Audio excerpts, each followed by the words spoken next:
अस्सलाम वालेकुम। हम सब में कुछ बुरी आदतें होती हैं, वो कुछ बहुत बुरी। जैसे कुछ लोगों की आदत होती है फजूल किस्म के सवालात पूछने की। पिछले दिनों हमारे एक दोस्त जहाज़ से कराची जा रहे थे। साथ वाले पैसेंजर ने पूछा, भाईजान आप कराची जा रहे हैं? हमारे दोस्त ने झल्ला कर जवाब दिया, नहीं साहब, रास्ते में रोड़ी आएगा तो मैं जहाज़ से छलांग मार के नीचे उतर जाऊँगा। पिछले दिनों मैं अचानक बीमार पड़ गया। एक साहब मेरी खैरियत दरियाफ्त करने आए और पूछा, अरे आप बीमार हो गए? मैंने कहा नहीं भाई, मुंह से खाते खाते तंग आ गया था, सोचा ग्लूकोज लगवा लो। हमारे एक और पड़ोसी को भी सवाल करने की बहुत बुरी आदत है। कल सुबह मैं घर में बैठा चाय पी रहा था तो आ गए, पूछने लगे, भाई चाय पी रहे हो?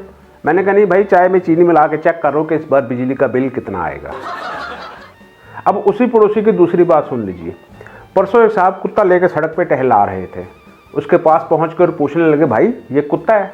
वो बोले, नहीं भाई ये कुत्ता नहीं, ऊँट है, बस महंगाई की वजह से छोटा रह गया।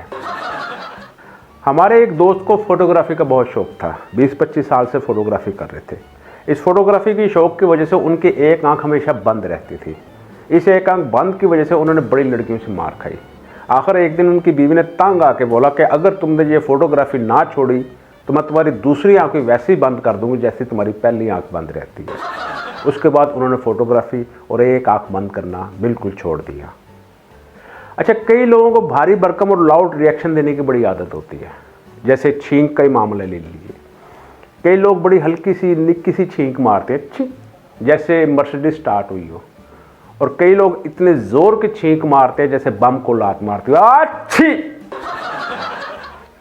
कई पढ़े लिखे समझदार लोग अंगड़ाई लेते हैं बड़ी छोटी सी, और कई लोग इतनी बड़ी अंगड़ाई लेते हैं जैसे सामने आने वाले ट्रक को रोक रहे हैं। कुछ लोगों को ऐਵੇਂ हंसने की बड़ी आदत होती है। वो किसी की शक्ल देखते हैं, उसका हासा निकल जाता है। हमारे एक दोस्त को हंसने की बहुत आदत थी और वो एक बैंक में कैशियर थे। इत्तेफाक से एक दिन बैंक में डाका पड़ गया। डाकू ने आके हमारे दोस्त कैशियर के सर पे बंदूक रखी और कहा, दराज में जितना कैश है वो निकाल दो। पता नहीं हमारे दोस्त को क्या सूझी, उसको हंसी का दौरा पड़ गया। वो इतना हंसा कि डाकू कंफ्यूज हो गया कि हमने बैंक में डाका मारा या ब्लड बैंक में डाका मारा है। डाकू भाग गए। यही साहब जो कैशियर थे बैंक में, जिनकी मैं बात कर रहा था कि वो डाका डालते वक्त वो इतना हंसे कि डाकू बेचारे डर के भाग गए। वो जब हंसता है तो ऐसे लगता है जैसे किसी ने पानी वाली टैंकी चला दी हो।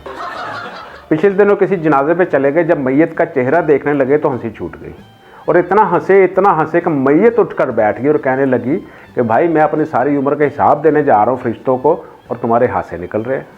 कई लोगों को नुक्ता चीनी की बड़ी आदत होती है। हालांकि नुक्ता चीनी में नुक्ता भी होता है और चीनी भी, लेकिन नुक्ता चीनी कभी मीठी नहीं होती, वरना बंदा चाय में डाल के चाय ही मीठी कर ले, कम से कम चीनी का खर्च तो बचे। ख़वातीन में भी नुक्ता चीनी की बहुत आदत होती है। परसों हमारी कुलीग हमें मजाक में कहने लगी, बट साहब ये मुंह अब चेंज करवा ले, ये मुंह तो अब आउट ऑफ फैशन हो गया। ऐसी लड़कियां किसी को नया सूट पहने देख लें तो कहती हैं, हमारे अब्बा ने भी इसी रंग की मुर्गियां पाली हुई हैं। ऐसी लड़कियां अपने शोहरों को कहती हैं कि जब आप चलते हो तो लगता है कि आपकी टांगें बड़ी छोटी हैं। बाद में पता चलता है कि बेचारा शोहर एक पैर में बूट और दूसरे पैर में चप्पल पहन के दफ्तर जा रहा है। क्या करें, आज का हालात ही ऐसे हो गए हैं कि हर बंदे का दिमाग घुमा हुआ है। ख़वातीन में बार्गेनिंग करने की भी बड़ी आदत होती है। दुकानदार को हमेशा कहेंगे, भाई ठीक ठीक लगा लो, मैं 2 ले लूँगी।